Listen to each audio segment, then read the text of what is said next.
Récemment, par exemple, j'ai formé les jeunes du conseil à la modération de débats pour mener une campagne d'ateliers de sensibilisation au harcèlement dans les écoles. J'ai ensuite commencé à représenter à New York des domestiques qui avaient été victimes de la traite des êtres humains par des diplomates. Bonsoir à tous. Je me présente, je suis la maman de Alix, qui a été à United World College Costa Rica de 2015 à 2017 et je m'appelle Béatrice Trébaol. Je suis la présidente de UWC France depuis 4 ans et je voudrais vous remercier tous pour votre présence ce soir. Avant de démarrer cette soirée, je me propose de vous résumer en quelques phrases ce que représente les United World College. Nous sommes en fait un réseau de lycées en internat présents dans 18 pays avec comme cursus académique le bac international, c'est-à-dire en gros les 2 dernières années de lycée correspondant à la première et la terminale en France. Nous avons dans nos établissements en moyenne 200 jeunes qui ont la particularité de venir de 80 à 100 pays différents et parmi eux, 86% sont boursiers.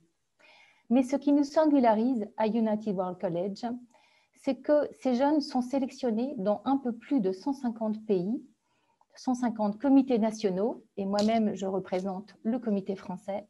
Donc, ils sont sélectionnés non pas sur les moyens financiers de leur famille, non pas seulement sur leurs notes, mais surtout sur leur potentiel d'engagement. Ce qui m'amène à vous présenter le thème de la soirée ce soir, donnons les moyens aux jeunes de s'engager dans la société. Avant de donner la parole à nos alumni, qui vont vous dire en quoi UWC a changé leur vie et en quoi aujourd'hui ils sont engagés concrètement à agir dans la société, je voudrais vous proposer une petite vidéo qui présente en 4 minutes ce qui caractérise les United World College.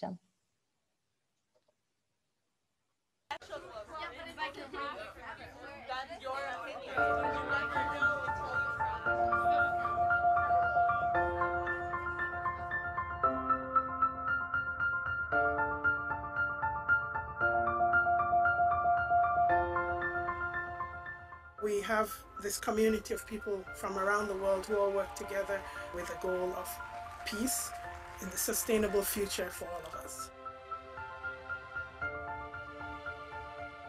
We have such different perspectives and different ideas, different backgrounds, and we bring them together and people are willing to share them. To come to a school where there was literally people from countries I didn't even know just excited me, it really attracted me. I think that was what really drew me here. The fact that we are all here and we live together is what brings us together and makes us stronger. I remember a student saying, before being Muslim, for example, before being a man, before being from this country, I'm a human being, and I learned that here. They were selected, not because they had money or not, but because they were doing something that was maybe even challenging the status quo. They want to make changes, they want to look for a different future, and many of them, they know that they have the power to make it happen.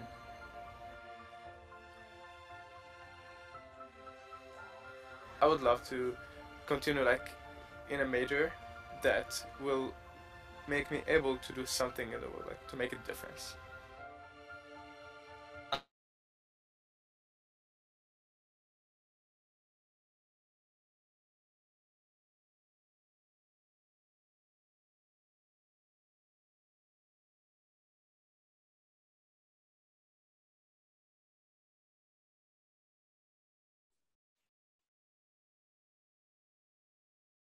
Because they were wanting to promote.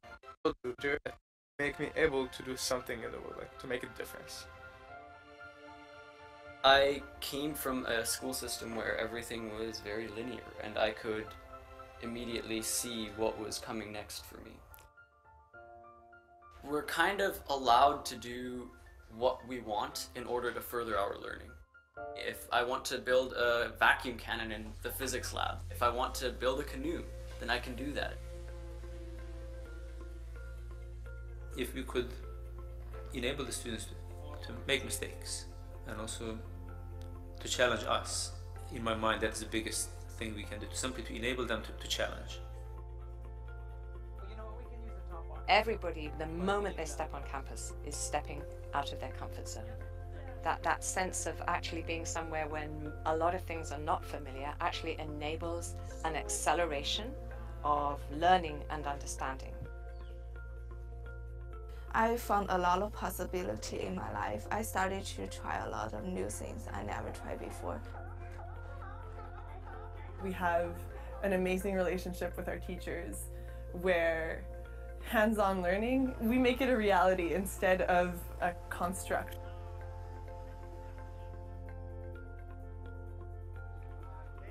When you really experience what you're learning, it creates so much more broad learning and so much deeper learning.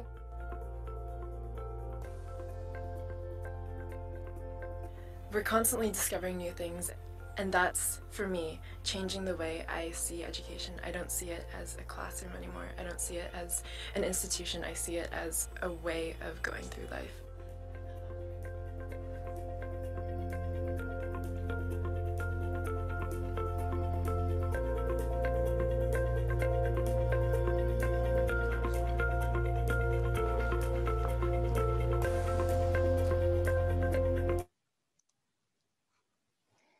Challenger le status quo. Cela commence par se transformer de l'intérieur. Alors, je vous présente notre première témoin de ce soir, Lauralis. Lauralis vient d'un petit village de 1700 habitants dans l'Ariège. Elle a étudié à UWC USA de 2017 à 2019. Elle est passionnée de cinéma et aujourd'hui, elle est à l'école de film et de télévision de l'Université de York au Royaume-Uni. Lauralis, peux-tu nous partager ce en quoi ces 2 ans à UWC ont changé ta vie? Merci Béatrice. Donc, avant de partir à UWC, je recommence une année scolaire à la cité scolaire du Couserans, à Saint-Girons en Ariège, mon palace académique depuis la 6e. Je suis la bonne élève, discrète, quasiment muette durant toute ma scolarité. En fait, j'essayais tant bien que mal de rentrer dans le moule de l'élève parfaite, apeurée à l'idée de contrarier les autres. Et je vivais dans une certaine lassitude, un manque d'envie de continuer à m'appliquer dans un système qui balayait mes rêves et qui refusait de reconnaître les attentes des autres élèves. Alors, un jour, j'ai voulu croire en mes idées refoulées et j'ai candidaté pour UWC. Un soir, en novembre, je recherche sur Internet 1 école, 2 international, 3 pédagogies différentes. Et je tombe sur le site du baccalauréat international et sa liste d'écoles UWC. Et en août 2017, je pars pour UWC USA. Dans mon campus au fin fond du Nouveau-Mexique, j'ai d'abord eu du mal à m'acclimater.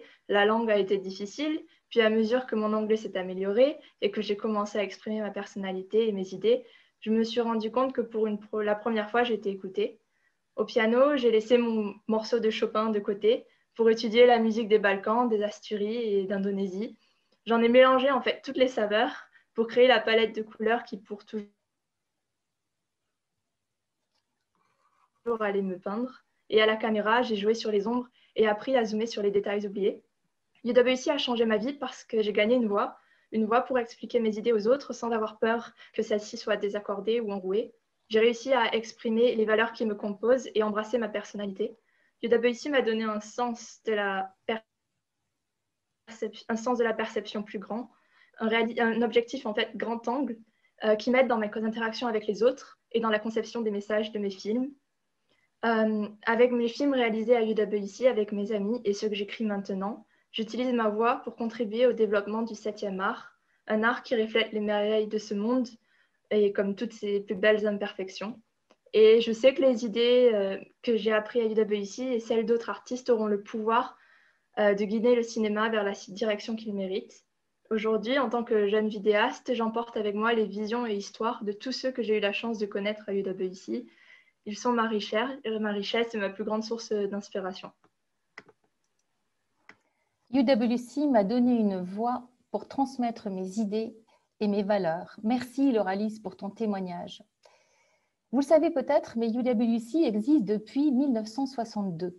Et notre prochain témoin, c'est François. François est un véritable aventurier et pionnier, puisque c'est lui qui a inauguré le tout premier collège, Atlantic College, au Pays de Galles, entre 1962 et 1964. Il avait été repéré parce qu'il avait un engagement politique fort. Voici son témoignage qui s'adresse à nous par vidéo ce soir. Dans les années 60, la France était déchirée par les soubresauts de la fin de la guerre d'Algérie. L'OAS offrait aux jeunes une option radicale et violente pour vivre une épopée héroïque qui, à l'époque, me tentait. Je pense avoir été choisi pour le collège grâce au challenge que je représentais pour entrer dans ce mouvement non violent orienté vers la compréhension entre les peuples qui, 16 ans auparavant, s'étaient entretués sur les champs de bataille. Les 2 ans passés à Atlantic College m'ont transformé. Le secourisme pratiqué dans le réel, les stages hospitaliers à l'hôpital de Cardiff et en psychiatrie dans l'hôpital de Leeds, les confrontations avec les camarades d'horizons politiques très différents ont fait évoluer mon regard sur le monde et renoncer à l'usage de la violence pour faire avancer mes idées. J'ai choisi une carrière humaniste de psychothérapeute avec un engagement profond pour soutenir des causes humaines et soulager la souffrance. Par exemple, 10 années de soutien aux travailleurs sociaux polonais sous régime communiste, puis des missions en Inde du Sud, en Afrique dans des zones de conflit, en Haïti et bien d'autres endroits encore. Aujourd'hui, ma devise est « Tout ce qui n'est pas donné est perdu ». En regardant en arrière, en relisant des textes écrits il y a plus de 50 ans, je constate la prise de conscience d'être né dans un monde injuste et d'avoir décidé de ne pas le quitter sans avoir tenté de le changer. Plus qu'une aventure humaine, les 2 années passées à Atlantic College ont façonné les axes de ma vie et créé des liens avec des camarades de promo qui durent toujours. Ne pas quitter ce monde injuste sans avoir tenté de le changer. Une belle maxime de vie, mais également une belle transition vers la deuxième partie de notre échange ce soir. Comment les alumni s'engagent aujourd'hui au quotidien dans la société. J'aurais pu vous choisir plein d'alumni devenus acteurs de changement dans notre monde complexe, puisqu'ils sont 60 000 anciens élèves à être passés par UWC depuis 59 ans que nous existons. Nous en avons choisi 3 pour vous ce soir, Galia, Joydeep et Hugo. Galia a 20 ans. Elle a étudié à Lee Po Chun, Hong Kong, donc UWC Hong Kong de 2016 à 2018. Elle est en licence 3 d'études politiques à Paris-Lumière aujourd'hui et elle devrait en réalité être à l'Université de Columbia à New York si la Covid ne l'avait pas retenue à Paris. Galia est multi-active, comme vous le verrez. Elle a de multiples engagements, à commencer par le UWC France, où elle est membre du conseil d'administration. Elle organise nos événements et également, elle est en charge du suivi psychologique et académique de nos jeunes en cours de scolarité. Et c'est là son premier engagement, mais elle en a beaucoup d'autres. Galia, c'est à toi. Merci Béatrice, bonsoir à tous. Oui, je crois que j'ai l'engagement un peu chevillé au corps. Mon premier, il date avant UWC. J'étais au conseil des jeunes de ma ville depuis que j'ai 14 ans et j'ai mené différents projets et j'y suis toujours. Récemment, par exemple, j'ai formé les jeunes du conseil à la modération de débats pour mener une campagne d'ateliers de sensibilisation au harcèlement dans les écoles. Et nous préparons aussi pour la journée des femmes du 8 mars une vidéoconférence de témoignages avec un panel de femmes, chefs d'entreprise, débutées, militantes de l'égalité et professeurs d'université.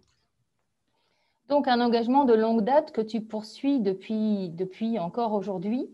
Je sais que tu es également membre d'un parti politique de ta ville. Est-ce que tu peux en dire un petit peu plus concrètement, qu'est-ce que tu y fais ? Oui, effectivement, j'appartiens à la Conviviale. En fait, c'est une jeune liste électorale municipale qui s'est transformée en association citoyenne au lendemain de la réélection du maire en place dans ma ville.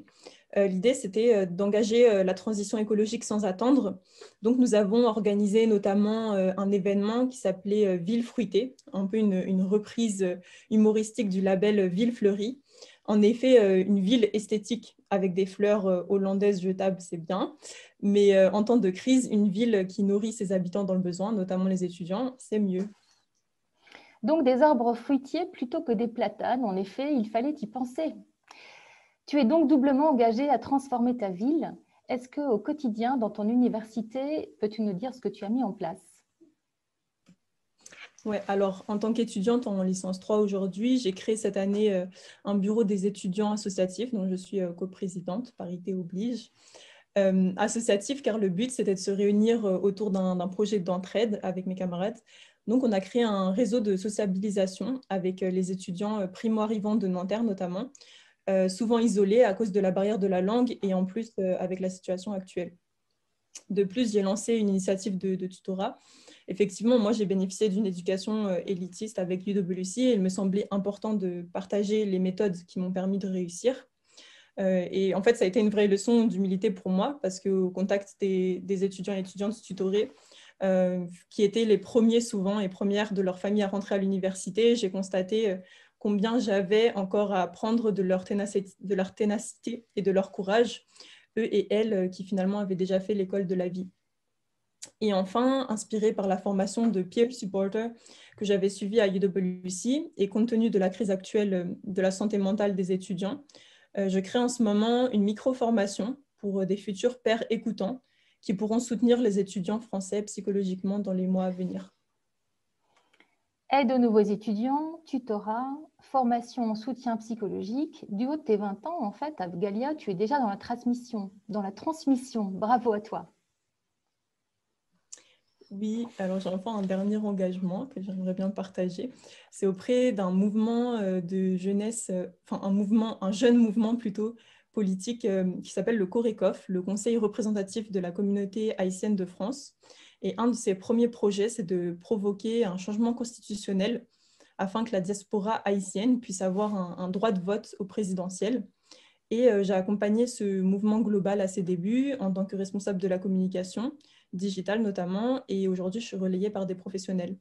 De mon poste d'observation qui était assez privilégié, maintenant je continue à documenter et publier sur le développement de cette reconquête de la première république noire du monde. Et donc c'est un engagement en tant qu'étudiante en sciences politiques évidemment, et aussi en tant qu'indécrottable militante qui est impliquée à 200% dans tout ce qui peut changer le monde en mieux. Si j'ai bien compté, Galia, tu as donc 6 engagements et projets importants dans ta vie, en plus de tes études. Merci à toi pour ton témoignage. Notre prochain témoin, c'est Joydeep. Joydeep, c'est notre citoyen du monde. Il a été élève à UWC Canada, mais il est né à Calcutta. Il a étudié le droit et l'économie en Espagne, aux États-Unis, au Canada. Il a été avocat d'affaires au barreau de New York. Il parle 6 langues et aujourd'hui, depuis un petit peu moins d'une dizaine d'années, il est à Paris et il est toujours avocat d'affaires international et représente 3 des plus grandes banques du monde. Vous imaginez bien qu'avec tout cela, sa charge de travail est très élevée et pour autant, il est extrêmement engagé dans des causes qui lui tiennent à cœur. À commencer par UWC France, où il est également membre de notre conseil d'administration, mais aussi membre du comité fundraising qui organise cette soirée de ce soir. Et c'est loin d'être son seul engagement. Joydeep, je te laisse la parole. Merci Béa et merci tout le monde d'être venu. J'ai eu la chance d'étudier au Pearson College UWC et aujourd'hui, je suis fier de pouvoir donner la même chance aux jeunes Français exceptionnels. UWC m'a appris à ne pas avoir peur de défendre mes convictions et que je pouvais changer le monde, même si ces changements n'avaient pas l'impact que sur une vie d'un seul être humain. Jeune avocat à New York, alors que je représentais des grandes banques et sociétés à Wall Street, j'ai commencé à faire du bénévolat au sein du barreau de New York. Et avec mes collègues, j'ai eu la chance d'avoir obtenu le droit d'asile pour un éminent professeur de droit chinois qui avait été emprisonné pour avoir participé à la place Tiananmen, puis persécuté pour ses opinions politiques, avant de s'enfuir aux États-Unis. J'ai ensuite commencé à représenter à New York des domestiques qui qui avaient été victimes de la traite des êtres humains par des diplomates. L'un de mes clientes avait quitté sa petite village de montagne au Népal pour un salaire de misère afin de subvenir aux besoins de son mari et ses 3 enfants, en travaillant à l'étranger pour des diplomates népalais qui l'avaient amenée dans toute l'Afrique avant d'amener à New York. Pendant des décennies, elle a été battue, elle n'a pas reçu un salaire, elle n'a pas été autorisée à voir sa famille. Son mari est décédé et l'une de ses filles est devenue travailleuse de sexe pour survivre. J'ai pu lui obtenir une carte verte aux États-Unis, ce qui a contribué à lui rendre sa dignité. Aujourd'hui, je représente une femme qui a fui le Venezuela pour New York après avoir été kidnappée et menacée à mort en raison de son orientation sexuelle et son identité de genre. Sur un plan plus général, je travaille à accroître la diversité et l'inclusion sociale dans les cabinets d'avocats d'affaires et le secteur bancaire. Bien trop souvent, les jeunes femmes talentueuses et les jeunes issus des milieux sous-représentés se sentent exclus de ces secteurs. En 2020, sous le haut patronage du président Emmanuel Macron, j'ai été choisi par l'association L'Autre Cercle comme l'un des 30 personnalités rôle modèle LGBT en France et je suis aujourd'hui au comité de responsabilité sociale et d'entreprise de la Chambre des commerces américaine à Paris.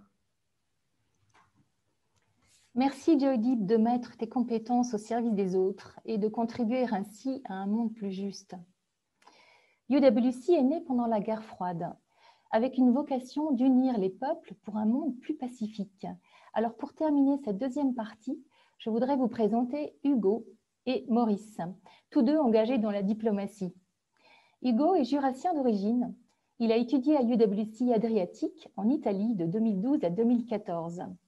Après avoir majoré Sciences Po, il a passé 1 an au Liban et il a été stagiaire à la cellule diplomatique de l'Élysée. Aujourd'hui, Hugo est au service Moyen-Orient des affaires étrangères. Maurice, lui, n'est pas un alumni, mais je suis certaine qu'il aurait été, ou au moins aurait tenté sa chance, s'il l'avait connu à temps. Maurice, en fait, a dédié toute sa vie au service de la France, comme conseiller diplomatique à l'Élysée, comme ambassadeur dans plusieurs pays, le Japon, l'Allemagne, la Chine, l'Angleterre, le Royaume-Uni, et puis comme secrétaire général aux affaires étrangères. Aujourd'hui, Maurice est engagé dans un projet important et même pharaonique qui est d'ouvrir un collège UWC en France. Maurice et Hugo, vous avez la parole. Merci beaucoup, Béatrice. Hugo, bonsoir. Bonsoir. Hugo, tu rentres en diplomatie, c'est tout récent, et moi, j'en sors juste. Et ce qui m'intéresse dans ton profil, quand je te vois comme jeune diplomate, c'est de savoir si UWC t'a prédestiné, t'a motivé, et de quelle manière, pour devenir un diplomate français. Oui, sans aucun doute. C'est les 2 années que j'ai passées à UWC qui m'ont donné envie de devenir diplomate et puis qui m'ont aidé à le faire d'une certaine manière. Je pense qu'il y a 3 éléments principaux qui ont contribué à me donner cette envie. La découverte de l'autre, la paix et puis une certaine forme d'optimisme. La découverte de l'autre, c'est le fait que, alors que j'avais grandi dans un tout petit village du Jura, à 16 ans, j'ai tissé des amitiés profondes, vraiment très fortes, avec des jeunes du monde entier. Et donc, j'ai découvert un grand nombre de pays par le vécu. J'ai entendu des langues magnifiques que j'ai ensuite eu envie d'apprendre. Et puis surtout, j'ai pris goût à la découverte d'autres cultures et à l'échange avec ces cultures. Ensuite, la paix. La paix, c'est évidemment un élément central de la mission de UWC, mais c'est finalement un concept assez abstrait pour un Français qui devient soudain très concret quand on vit au quotidien avec des Irakiens, des Israéliens, des Libyens. En fait, quand on prend conscience de ce que c'est réellement que la guerre, on a envie d'essayer de rendre le monde un petit peu plus pacifique. Et pour moi, la meilleure manière de le faire, ça a été de m'orienter vers la diplomatie. Et enfin, un certain optimisme, je dirais, parce qu'à UWC, on prend conscience que tout ce qui nous sépare peut toujours être surmonté. Et puis, on apprend aussi par l'expérience qu'on a énormément de choses en commun avec des gens de cultures complètement différentes. Et puis, on se dit forcément, on arrive à se supporter tous ensemble sur un petit campus pendant 2 ans, ça doit être faisable à une plus grande échelle. Hugo, est-ce que par hasard, tu aurais à nous donner un exemple concret de quelque chose qui t'a transformé? Oui, bien sûr. Alors, je pourrais vous parler de mes cours d'histoire sur la Seconde Guerre mondiale avec des camarades de classe russes, américains, chinois. Mais je pense que ce qui m'a le plus marqué vraiment, c'est la confrontation directe avec les enjeux du monde qu'on est amené à vivre à UWC. Moi, j'y étais de 2012 à 2014, donc juste après les printemps arabes. Et là-bas, je me suis fait des amis qui avaient directement pris part aux révolutions. Un Libyen qui avait été interprète pour l'opposition, une Yéménite dont les parents étaient activistes, un Égyptien qui s'était même fait tirer dessus pendant une manifestation. Et c'est ces expériences vécues qui m'ont donné envie de devenir diplomate pour essayer d'avoir un impact positif sur le monde. Mais alors vous, à partir de votre expérience de diplomate, est-ce que vous diriez que la diplomatie française a intérêt à recruter des anciens élèves de UWC? Alors, je crois que tu touches un point très important. Comme tu l'as bien dit et comme tu le sens bien, la diplomatie, c'est l'art de gérer la confrontation. La confrontation entre des pays, entre des cultures différentes, entre des personnes différentes, entre des points de vue différents.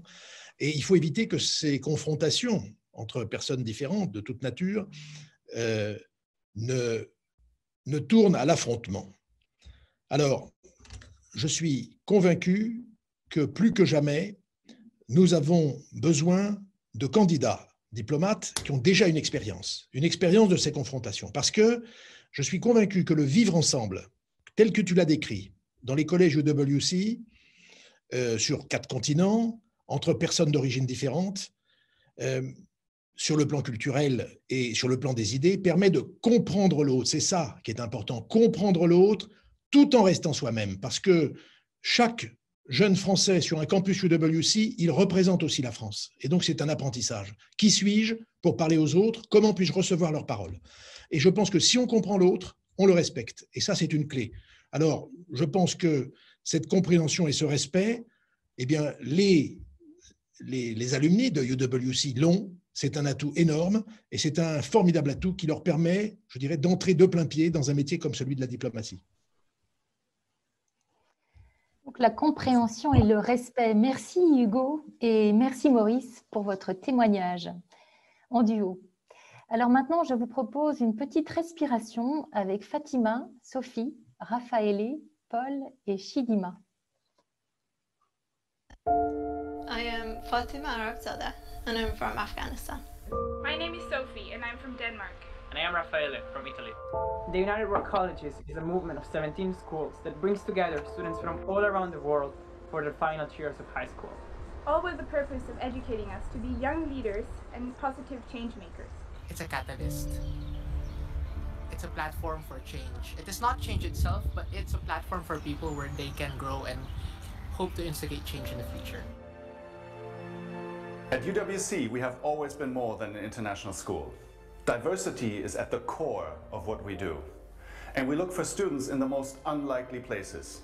We look for those who would have never dreamt of attending an international school. UWC gives you that sense of idealism, that you are not only responsible for yourself, but for other people around you. I've learned to be able to serve, to act when it's necessary, to do things, to speak up, to have an independent mind, say what you think and defend what you think. Over my time here, I've had a number of possibilities to put into practice my leadership and change-making skills. So for example, when me and Sophie together organized a peace march to urge the Indian government to accept 40,000 Rohingya refugees that were fleeing from persecutions in the bordering Myanmar. To learn how to have that civil conversation in such an early age and to have a mature and well-researched conversation is just, I have not seen it in any other high school. At UWC, we learn about the power of taking individual responsibility and action. For the past 2 years, I've been coordinating an on-campus organic farm. So giving to UWC is really the definition of teaching someone how to fish instead of giving them one. As Nelson Mandela said, education is the most powerful weapon you can use to change the world. In UWC, we don't just get exposed to global issues, but we are taught how to solve them, and we dream to do so. A UWC scholarship does not just buy a classical 2-year education. It funds the start of a lifelong journey to be a change maker, a promoter of social justice and a promoter of peace and sustainability, which is the mission of United World Colleges. UWC est un catalyseur de changement. Ce changement et cet impact sont rendus possibles parce que nous les sélectionnons, comme je vous l'ai dit, sur leur potentiel d'engagement. Et nous pouvons les sélectionner sur ce critère le plus important parce que nous avons la liberté grâce à nos donateurs. Les dons qui nous permettent de... Grâce aux dons, nous avons donc cette liberté et trois donateurs nous proposent de partager la raison pour laquelle ils donnent à UWC France ce soir, à commencer par Jean-David. Jean-David est le père d'Alice qui est actuellement en 2e année à UWC en Norvège. Jean-David, est-ce que tu peux nous dire pourquoi tu donnes à UWC France? Bonsoir Béatrice. Je suis Jean-David Camus, j'ai 47 ans, je suis consultant et entrepreneur. Je n'avais jamais entendu parler du UWC avant 2018, lorsque ma fille a postulé et nous en avait parlé. Effectivement, comme tu le disais, en Norvège actuellement, UWC a changé plusieurs vies, la sienne et la nôtre. Avant d'accepter que ma fille parte, j'ai recherché à comprendre ce qu'était UWC. J'ai été vite rassuré par le sérieux de l'association, notamment à travers les échanges avec les membres du bureau ou d'autres parents, et ce sentiment de bienveillance permanente. Cette impression a été très confirmée et très rapidement par la qualité de la formation que suit notre fille, qu'elle nous la raconte très régulièrement lorsqu'on échange avec elle, au-delà de ses espérances. En faisant partie du comité de sélection des étudiants, j'étais également sensible au fait que l'argent et les frais de scolarité ne sont ni un tabou, ni un moyen de sélection. Mais chaque année, l'argent manque pour faire partir un maximum d'élèves. J'ai donc souhaité contribuer à ce projet en donnant depuis 2 ans 2 000 € à l'association à travers ma petite entreprise. Et concrètement, je vais vous donner les 4 raisons pour lesquelles je donne. La première raison, c'est que les jeunes sélectionnés ont tous un petit quelque chose en plus, une réelle envie de changer le monde, d'avoir un impact positif sur leur société et donc la nôtre. Je pense que les défis auxquels nous sommes confrontés, qu'ils soient politiques, économiques ou climatiques, pourront être résolus et bien mieux résolus par eux, par ces jeunes étudiants que par nous. En quelque sorte, à travers ce don, j'essaye de favoriser le changement de l'intérieur du système. La deuxième raison, les étudiants UWC viennent de régions, de milieux sociaux très différents. Dans chaque campus, le monde entier s'y retrouve et cela a été dit. Et il faut à travers ce don favoriser ce brassage social, ce mélange de nationalités, car il crée pour tous une immense ouverture d'esprit.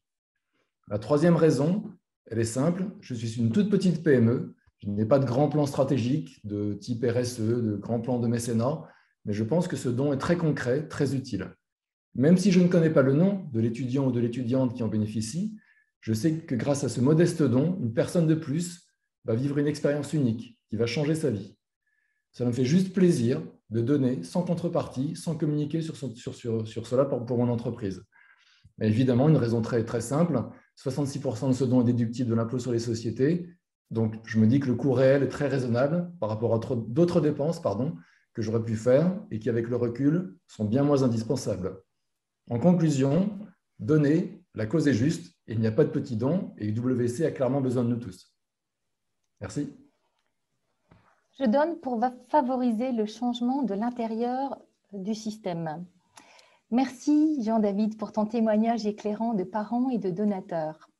Nous avons également la chance de compter parmi nos donateurs des personnes qui sont extérieures à la famille UWC, à commencer par Roman Naval-Potro, qui est directeur des relations clients chez Numa et qui s'adresse à nous par vidéo ce soir. Alors, pourquoi est-ce que j'ai décidé de soutenir UWC? C'est qu'en fait, moi, à titre personnel, j'ai eu l'opportunité de vivre à l'étranger, en l'occurrence aux Émirats Arabes Unis, et ça m'a donné vraiment une ouverture sur le monde que j'aurais pas eu autrement en restant en France. Et donc, ayant personnellement bénéficié de cette expérience, c'est vrai que c'est quelque chose qui me tient à cœur. Et puis, je savais que d'un point de vue un peu plus philosophique, aujourd'hui, je trouve qu'on est dans un monde qui est effectivement de plus en plus mondialisé, mais qui en même temps est de plus en plus clivé. Il y a de moins en moins de compréhension entre les différentes communautés, les différents peuples, les différentes religions. Et donc j'ai le sentiment que finalement la première étape de cette compréhension, ce sera toujours la rencontre. Et donc ce qui me plaisait dans UWC, c'est que je voyais bien le bénéfice que ça pouvait amener aux enfants. Et d'un point de vue peut-être plus long terme, je me dis que ça contribue quelque part peut-être, ou certainement même, à plus d'harmonie sur notre planète. Donc c'est ça qui m'a fait rejoindre et soutenir plutôt le projet UWC. Favoriser la rencontre entre les peuples. Nous avons également ce soir Pierre Copé, qui est président de la société Vinci Autoroute, qui nous fait le plaisir de partager avec nous son témoignage. Pierre, c'est à vous.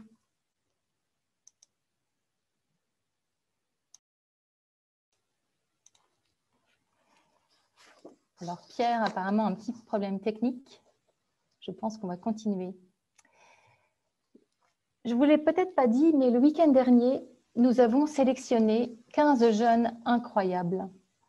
Nous les avons sélectionnés pour partir représenter la France dans l'un des collèges UWC. Pourquoi les avons-nous sélectionnés? Eh bien parce qu'à un si jeune âge, ils sont déjà tous extrêmement engagés. Ils ont 15 ou 16 ans. Ils sont déjà dans des associations qui vont accompagner les adolescents en difficulté affective ou les personnes dans la précarité. Ils sont également en train de lutter contre le gaspillage alimentaire, d'organiser des campagnes de collecte de déchets. Et plus concrètement, dans leur lycée, ils sont ambassadeurs de l'UNICEF, ils représentent les élèves ou ils sont médiateurs des conflits entre les élèves. Et très souvent, ils ont en plus une véritable passion pour un art ou pour un sport. Et parfois, ils sont tout cela à la fois. Ces jeunes incroyables, ils ont tous en eux un véritable altruisme, en plus de la curiosité intellectuelle, d'un esprit critique, de véritables belles qualités relationnelles et d'une grande maturité pour leur âge, tous ces critères qui sont si importants pour nous à UWC. Alors, je voudrais partager avec vous une phrase de l'un d'entre eux qui m'a beaucoup touchée. « Je veux donner de ma personne et de ma voix pour porter et partager le mouvement UWC, car il répond à un désir profond de ma part, apprendre à faire un changement positif autour de moi, aujourd'hui et demain. » Ces 15 jeunes incroyables, pour leur permettre de partir à UWC et de s'engager, nous avons besoin de vous, car il nous faut trouver 210 000 € encore pour leur permettre de partir à UWC. Alors il est temps que je vous présente Amanda. Amanda est en charge du comité fundraising au sein de UWC France. Amanda, c'est à toi.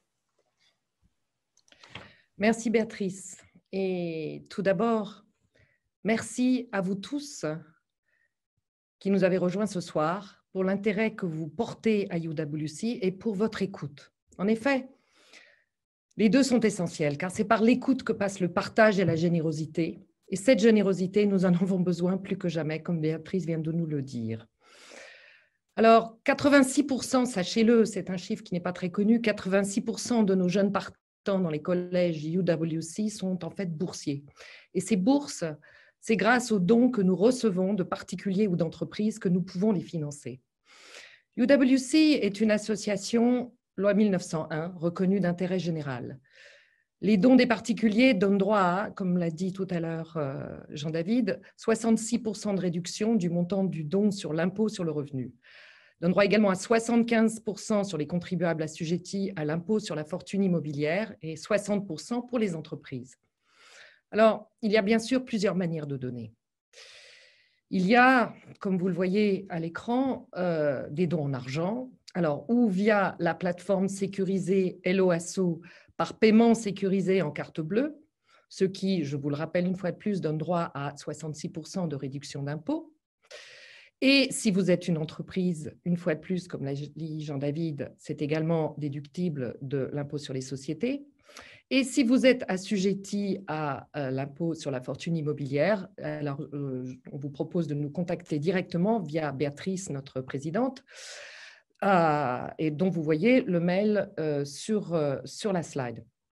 Une fois de plus, ne vous inquiétez pas, nous vous enverrons, rien besoin de noter là tout de suite, nous vous enverrons un mail à chacun tout de suite après la fin de la réunion avec les liens et cette information. Simplement, je vous demanderai de regarder dans vos spams au cas où ça parte dans les indésirables.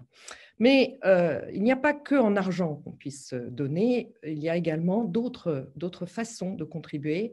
Par exemple, vous pouvez donner des miles que vous auriez accumulés sur diverses compagnies aériennes, ce qui permettra aux jeunes qui partent loin et pour qui un aller-retour au Japon ou au Costa Rica représente une telle dépense qu'ils ne peuvent envisager de revenir dans leur famille au moment des vacances scolaires.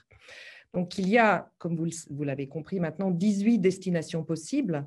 Et si vous pouvez donner des miles, eh bien, contactez-nous de même que précédemment.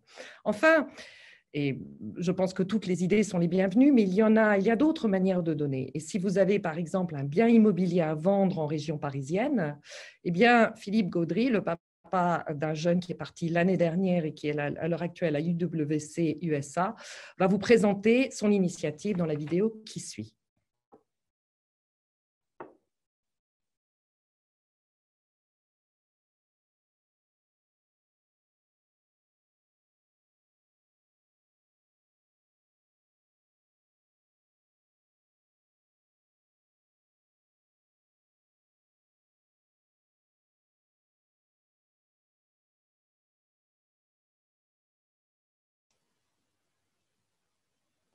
Stéphane, que pensez-vous de rajouter le son?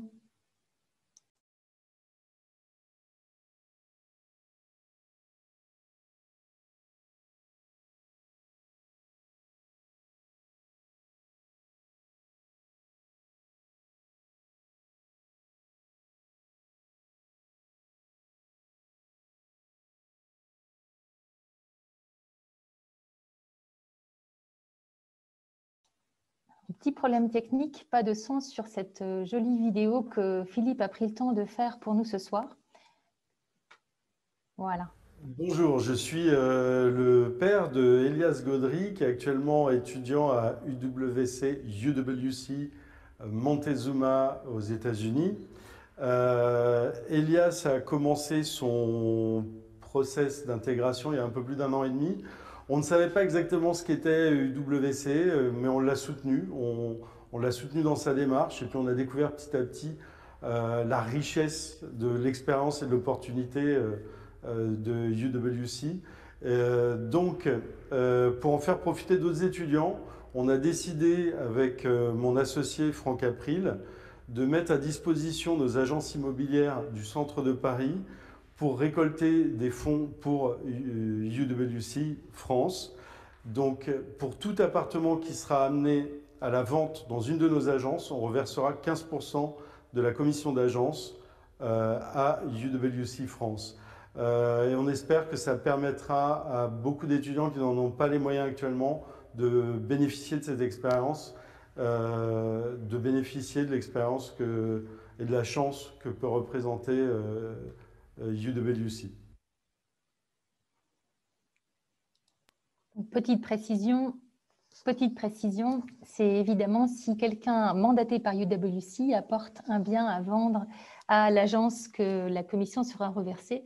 Et donc, on espère que vous êtes nombreux à avoir des intentions de vendre votre bien si vous êtes en région parisienne. Merci Philippe pour ce mécénat si précieux pour nous. Alors, vous l'avez compris, c'est ensemble que nous pouvons aider ces jeunes incroyables sur la voie de l'engagement et, comme dit Jean David, changer le système de l'intérieur. Alors, je voudrais terminer cette soirée par un merci. Un merci d'abord à notre équipe fundraising avec Amanda et Joy Deep que vous avez vu, et Philippe également, mais aussi Marie Vorgan et Emmanuel, toute cette équipe qui a permis cette soirée ce soir et qui vous a invité. Et nous sommes très heureux de vous avoir partagé toute cette expérience. Donc, merci également aux témoins qui ont pris le temps de partager justement ce que ça leur a apporté dans leur vie ce soir. Je voudrais également remercier l'équipe technique, donc Stéphane Ténier de la société NetSupra, qui a orchestré cette soirée et notamment le Zoom. Donc, merci Stéphane de nous avoir permis de nous libérer de tous les aspects techniques. Mais également Valérie Bound de la société Clap35, qui, elle, a mis au point toutes les vidéos que vous avez vues ce soir, en tout cas d'un point de vue technique. Donc, merci à tous les deux. Enfin, je voudrais vous remercier tous pour votre présence ce soir et pour vos dons. Vous allez voir à l'écran une photo de nos jeunes qui a été prise lors du week-end de sélection, le week-end dernier. Et c'est eux que nous souhaitons ensemble faire partir. Ensemble, mobilisons-nous pour former les acteurs de changement de demain. Merci à tous et bonne soirée.